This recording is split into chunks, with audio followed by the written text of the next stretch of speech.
naked man stands with his back to us, wrists bound by chains that hang loose, trailing to the ground. His body is vulnerable, exposed, shoulders slightly hunched. His head is downturned. He's not confronting what looms before him, but submitting to it.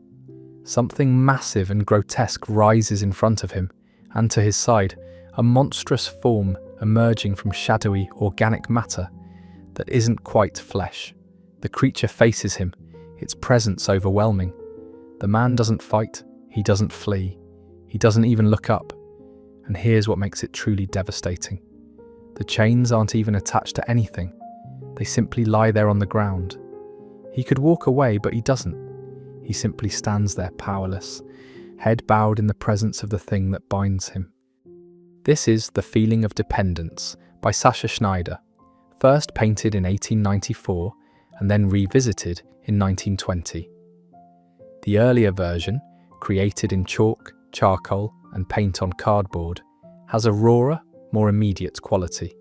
The texture's rougher, the tones murkier.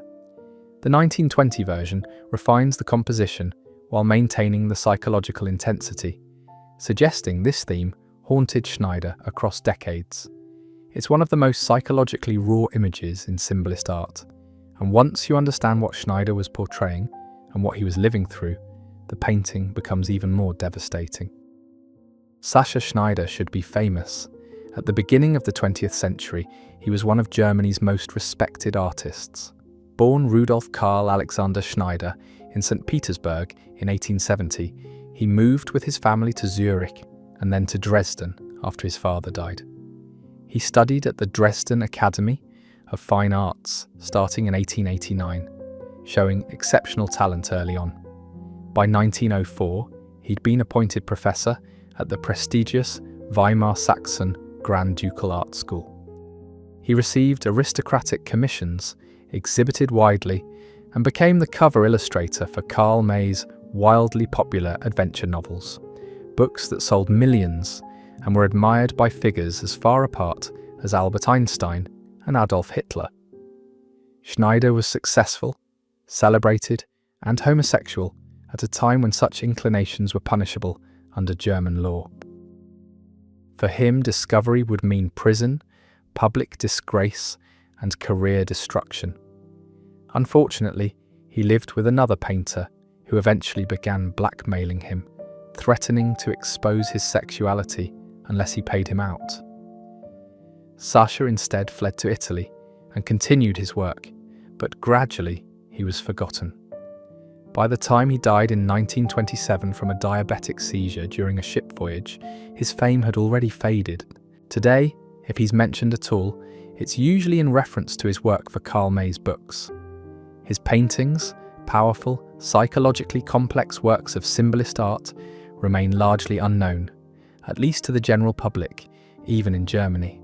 Thankfully, though, they're gradually regaining some of their earlier popularity. To understand the feeling of dependence, you need to understand symbolism.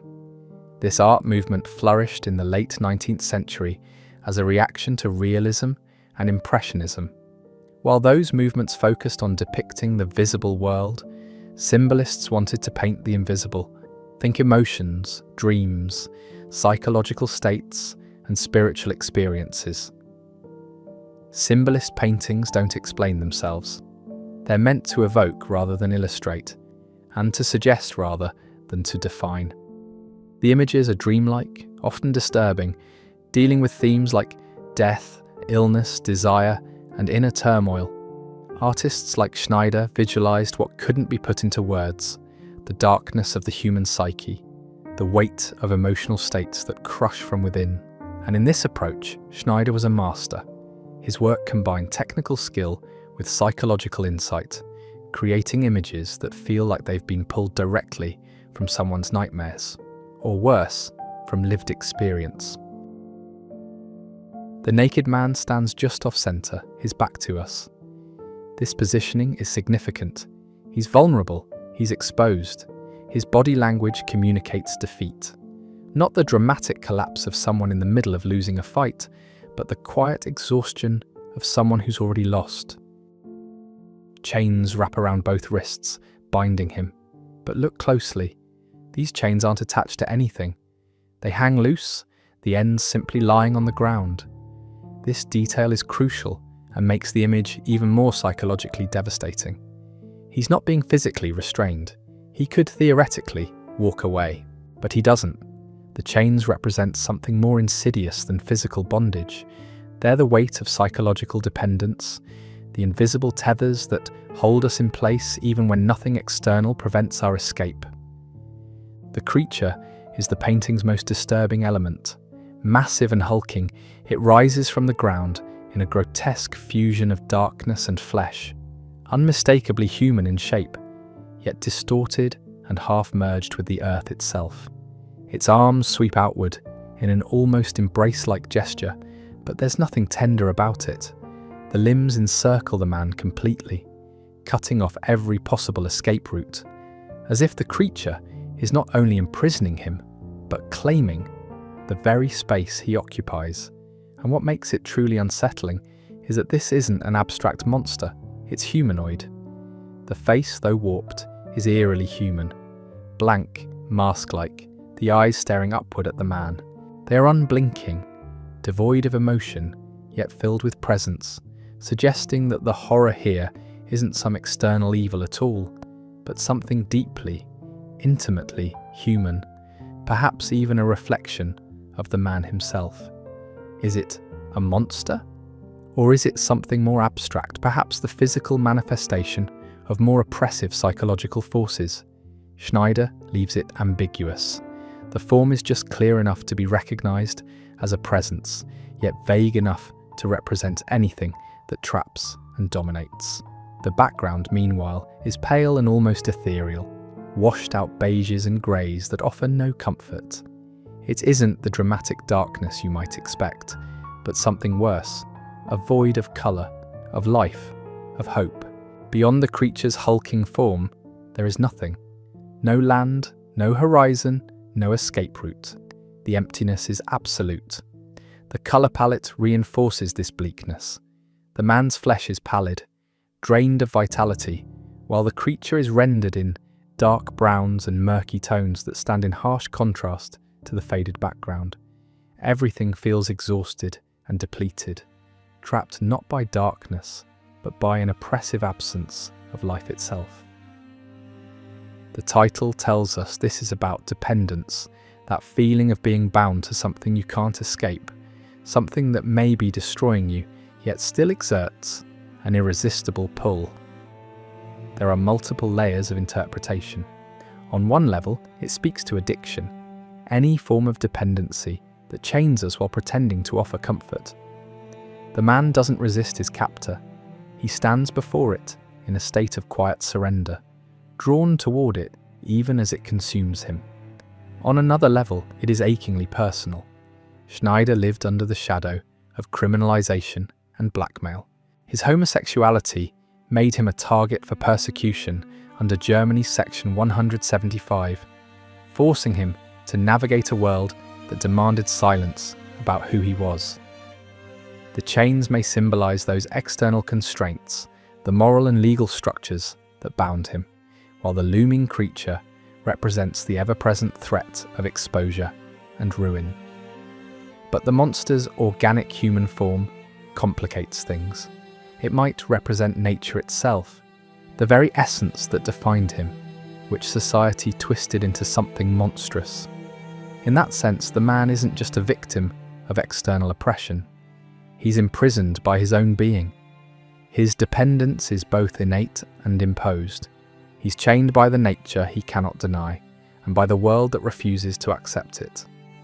On a broader, existential level, the painting transcends biography. It captures the universal human condition, the sense of being trapped by forces we cannot master. Whether those chains are psychological compulsions, social expectations, material needs, or emotional attachments, we all stand before something that dominates us. Schneider's genius lies in how he translates that recognition into a single haunting image, the terrible moment of recognition. Most depressing paintings show suffering through violence or explicit tragedy. This one is worse because it shows resignation. The man isn't fighting. He's not crying out or struggling against his chains. He's just standing there, accepting his bondage, perhaps even drawn to it. That's what makes it psychologically devastating. It's not about a moment of crisis at all. It's about the day-to-day reality of living with inescapable dependency, the quiet horror of waking up chained, the exhaustion of facing your captor again, the terrible acceptance that this is just how things are. Schneider painted psychological experiences with brutal honesty. According to the National Museum of Norway, it's rare for a work to show emotional life as strongly as this painting.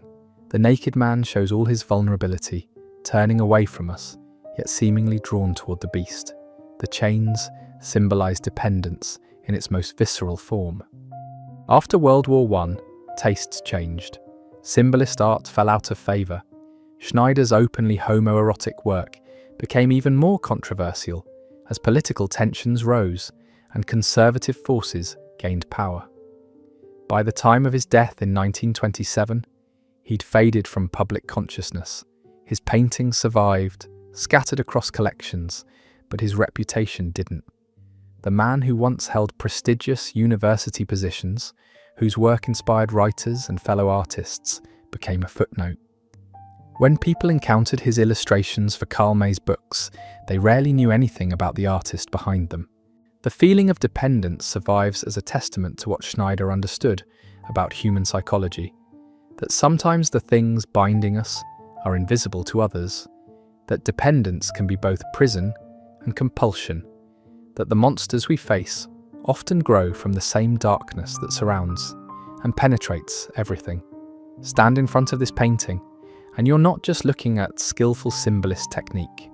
You're looking at what it feels like to be trapped by forces beyond your control, whether those are addiction, sexuality in a hostile society, psychological patterns, or simply the weight of being human in a world that demands conformity. That's why it's so depressing.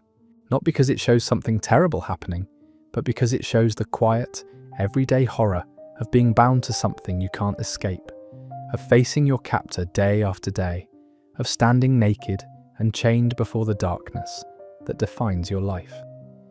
Schneider painted emotional truth without mercy, and the result is an image that stays with you long after you look away, because somewhere inside, we all recognize that man, those chains, and that creature emerging from the dark.